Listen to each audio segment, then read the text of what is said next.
这次故障维修是我历史以来最长的一次维修了，前前后后跑了4趟不说，最后连钱都不敢收就走人了。有意思的是，我居然在这里遇到了3层交换机，所以本期视频我会花一些时间讲讲3层交换机。由于多次过来维修的缘故，所以整体上素材排版有点乱，希望大伙别介意。好了，正片开始。当时我来到了机房，小哥就把故障和我描述了一遍。就是它网络，比如说我们里面不是有一个面板吗？那爆中器嘛，我知道。对对对。啊，就是有时候它直接就网络异常，每个都刷不上的，就是全部吗？一次性全部的是吗？对对对对，它不是说一个一个哦，是哦，不是随机，是一下子就全部没了。一摊的话，它就全部都瘫了。然后你们怎么解决？我们都是要重启一下那个外面那个电脑，它有时候能好，但是有时候又好不了。大概的意思就是他们这个报中系统总是报网络异常，每次发生这种情况，他们总是重启主机，但是每次重启不一定有用，有时候多次重启才行。通过了沟通后，我才了解到他们所谓的主机原来不在机房，所以我就让小哥带我去主机那边看看是什么情况。前台那台电脑，我跟随小哥来到了前台，原来这台电脑就是他们的主机了。当时我看了下，他们软件是能正常打开的，所以我也看不出什么原因来。于是我就让小哥带我去房间里面看看具体是什么情况。你就找个房间给我看一下。都可以看。都可以。当时来到房间，运气挺好的，他们报中器正好就出现了异常。网络异常。当时小哥和我说，一个房间出现这种情况，其他房间也会出现这种情况。但是客户的话，我只能当做参考，所以我又来到了下一个房间试一下。网络异常，网络异常，网络异常。当时我连试了3个房间，确实都是这种情况。那么我就基本确定了他们描述是对的，范围性出现这种情况，然后通过重启才能解决。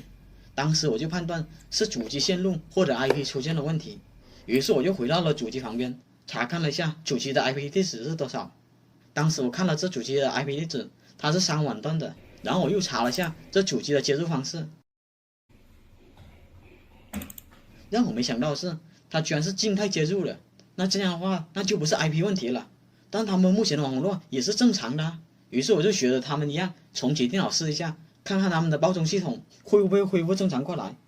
重启完成后，我再来到了房间，果然报中器又正常了过来。当时我打算查看一下报中器的 IP 地址是不是静态接入的，但是我当时研究了半天，发现它没有网络设置这一块功能，所以我就让他们打电话问一下装这个报中系统的师傅。报中器怎么了？它就是经常网络异常的话，这些报中器它是静态 IP 地址的，还是说动态的？静态的呀。静态的，你在哪里设置它静态的？是在主机还是说在这个报中器面前设置？主机那里啊，主机那里我们有单独添加一个 IP 网段啊。经过了电话沟通，我才了解到这些报中器全靠前台电脑的主机来控制 IP 地址的。这样的话，报中器也排除了 IP 的问题。那我只能往线路方面来查了。当时我打算查看一下这主机的线路是接到哪个设备上的。让我没想到的是，这主机居然只接了6芯，他们抽出2芯来当电话使用了。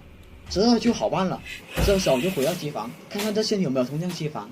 由于2芯只接电话的缘故，我一下子就找到了这主机的线路。它是接到这个3层交换机上的。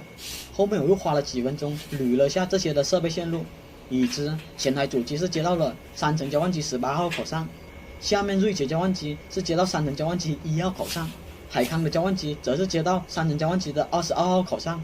上面这2个交换机分别接到了19和20号口，路由器则是接到了23号口。看来所有的设备都接到了这个3层交换机上。当时我就先把电脑接到了路由器上，打算给它测下速，看看目前网络如何。我经过了宽带测速，外网倒是没有什么问题，但是我习惯性看下网段的时候，就发现不对劲了。路由器的网段怎么和前台的主机不在一个网段上？一个是172段的，一个是192段的。然后我又用网线接到了3层交换机上，打算看看3层交换机目前是什么网段的时候，结果这个时候更加离谱了。怎么刚才还是172.1网段，现在又变成了172.20网段了？后面我又换了个口试一下，结果 IP 又变成了172.10网段了。这下我才明白了过来，原来这3层交换器划分了微浪。鉴于往期我从来没有讲过3层交换器划分微浪这概念，所以我这里大概给大伙讲一下。当时我进入了3层交换机的后台，我看了下配置，发现这个交换机创造了3个微浪出来。由于微浪1是默认存在的，这个我们就不管了。我们点下微浪2的右边的编辑，这里我们就可以看到这些蓝色的接口被设置成了微浪2。我们这里可以点击鼠标，随意修改这些接口，把它设置成自己想要的网段，这点是普通交换器做不到的。然后我们再点击端口管理，在这里我们就可以看到微浪的网段了。大伙看吧，微浪2网段为3段，微浪10网段为10段，微浪20网段为20段。我们只要点击编辑，在这里我们就可以随便修改这些端口的网段了。我怕大伙听不懂，所以我这里用电脑接几个网口示范给大伙看一下。现在我电脑 IP 地址是1段的，然后我把网线接到了17号口上，1网段就变成了3网段，所以17号口就被设置成了微浪2。然后我再把网线接到8号口上，3网段又变成了20网段，这就3层交换机微浪功能了。每个网口都可以设置成不一样的网段，尽管它们网段不同，但是它们是可以互通的。比如我电脑现在是20网段，那么我就拼一下3网段给大伙看一下。大伙看吧，20网段可以拼通3网段的，这是普通交换机做不到的，这就微浪的好处了。当然，微浪还有更多的作用，但是我再讲下去的话，那些看热闹的就都跑光了，所以我就不多讲下去了。喜欢的话可以在评论区里面说一下，如果很多人愿意听我讲的话，我可以专门开一篇来讲3层交换机微浪。到了这里我就知道冒充系统是由交换机负责的 IP 地址，这就好办了。于是我就把路由器和3层交换机的主线给拔了，看一下断网了，冒充系统是否还能正常运转。如果能正常运转的话，那么我这里就可以直接排除路由器和外网的因素了。当时我拔了，电脑也断网了，我再次测试冒充系统的时候，发现它有没有外网一样可以正常使用，那么范围就缩小到了交换机、网线以及前台主机身上了。当时嫌疑最大的就是主机这条网线了，所以我就把水龙头重新换了一遍，看看还会不会发生这种情况。当时我把水龙头换了之后，确实又能正常刷卡使用了，但是到了第2天，依旧又出现了网络异常的情况。网络异常，网络异常。为了排除交换机故障，索性我第2天就带了一台交换机过去。当时我把微浪2上面的所有网线都接到了新交换机上，然后我再把路由器的浪2口设置成3网段。如果这样还是出现问题的话，那么就排除了3层交换机的问题。就这样用了2天左右，后面的爆中器还是会报网络出现错误。遇到这种情况还是挺无奈的。我已经排除了 IP、交换机、路由器以及外网问题了，没想到还是会出现这种情况。眼下只有线路没有完全被排除了，于是我就来到主机这边开始了长拼。当时我长拼了几个爆中器，然后再去各个房间检查一遍，看看目前是否可以正常刷卡。当时我把所有的房间都试了一遍，发现是可以正常刷卡的。但是过了一段时间，我再次测试的时候，发现它又报网络故障了，于是我就马上去看了一下拼的数据。我发现长拼确实没有丢包的情况，而且29个爆中器都能被主机搜索到。那这样的话，线路故障也被我排除了，但是为什么仍旧会出现网络报错的情况？当时我在来到房间看看什么情况的时候，大伙看吧，我刷着刷着，它自己又恢复了。